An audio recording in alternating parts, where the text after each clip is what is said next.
Assalamualaikum warahmatullahi wabarakatuh. Perkenalkan, nama saya Asnani dari program studi bioteknologi dengan stambuk F1D2 19002. Di sini saya akan memaparkan materi saya yang berjudul peran Leuconostoc mesenteriodes dalam pembuatan kimchi. Kimchi sendiri merupakan produk pangan yang berasal dari Korea Selatan yang merupakan makanan tradisional yang difermentasi dari asinan sayur dengan campuran bumbu pedas. Kimchi selalu dihidangkan di atas piring-piring kecil dalam porsi kecil sebagai salah satu jenis lauk pauk paling umum dan terkadang wajib untuk dihidangkan. Kimchi memiliki cita rasa yang khas yang diperoleh dari proses fermentasi, yaitu asam, dan memiliki cita rasa yang pedas karena menggunakan cabai atau bumbu pedas Korea Selatan yang khas. Kimchi sebenarnya memiliki nama-nama lain yang lebih spesifik yang digunakan untuk produksi, tergantung dari bahan baku, metode pengolahan, musim, dan lokasinya. Sebagai contohnya yaitu seperti pada bahan baku lobak, misalkan sawi putih, ketimun. Pada 3 bahan baku ini memiliki banyak sekali jenis-jenis nama kimchi yang berbeda. Pembuatan kimchi sendiri pada tingkat rumah tangga hanya memerlukan ember untuk pencucian dan penggaraman, keranjang untuk penirisan, kendi atau toples untuk fermentasinya. Fermentasi kimchi itu memiliki kandungan bakteri asam laktat sekitar 108 sel per gram dengan berbagai macam mikroorganisme yang terlibat di dalam proses fermentasinya. Kandungan yang paling penting dalam kimchi untuk kesehatan adalah bakteri asam laktat seperti Leuconostoc mesenteriodes. Leuconostoc mesenteriodes adalah spesies bakteri asam laktat yang terikat dengan fermentasi dalam kondisi salinitas dan suhu rendah. Beberapa kasus penyimpanan sayur dan makanan terdapat banyak sekali patogenesis. Bakteri L. mesenteriodes tumbuh paling baik di suhu 30 derajat Celcius, tetapi dapat bertahan pada suhu optimal berkisar 10 derajat Celcius sampai 30 derajat Celcius.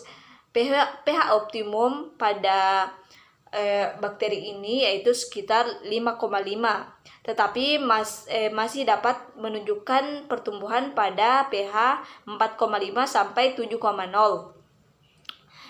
L. mesenteriodes adalah salah satu jenis bakteri asam laktat yang biasanya digunakan sebagai kultur starter atau sebagai inokulum alami dalam banyak makanan fermentasi. Beberapa penelitian telah menunjukkan bahwa L. mesenteriodes memainkan peran penting dalam fermentasi makanan seperti asinan kubis di Eropa dan kimchi dari Asia Timur, dan berkontribusi banyak pada peningkatan sifat nutrisi dan organoleptik makanan fermentasi. Proses pembuatan kimchi dilakukan dengan metode fermentasi secara spontan. Fermentasi kimchi dimulai dengan berbagai mikroorganisme yang ada pada bahan, tetapi secara bertahap fermentasi kimchi didominasi oleh bakteri asam laktat yang memiliki peran penting dalam rasa kimchi. Pada pembuatan kimchi ada 4 tahap, yaitu mempersiapkan bahan, membuat bubur, pencampuran bahan, dan pengolesan bahan.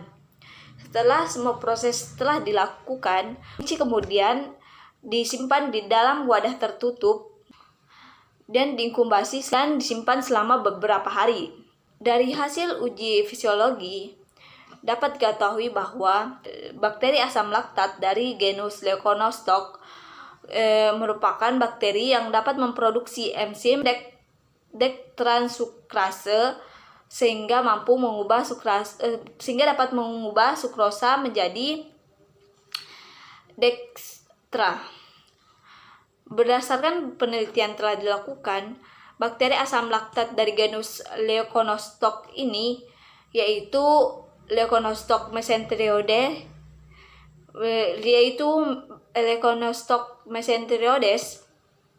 dapat menghambat pertumbuhan gram negatif atau patogen lain. Aktivitas bakteriosis pada isolasi bakteri asam laktat yang diisolasi dari kimchi kemasan dan homemade dari genus Leuconostoc hanya mampu menghambat pertumbuhan bakteri gram negatif sebanyak 4,67. Hasil fermentasi sayur atau kimchi tergantung dari jenis sayurannya, mikroba yang berperan, konsentrasi garam, suhu, lama fermentasi, komposisi substrat, pH, jumlah oksigen.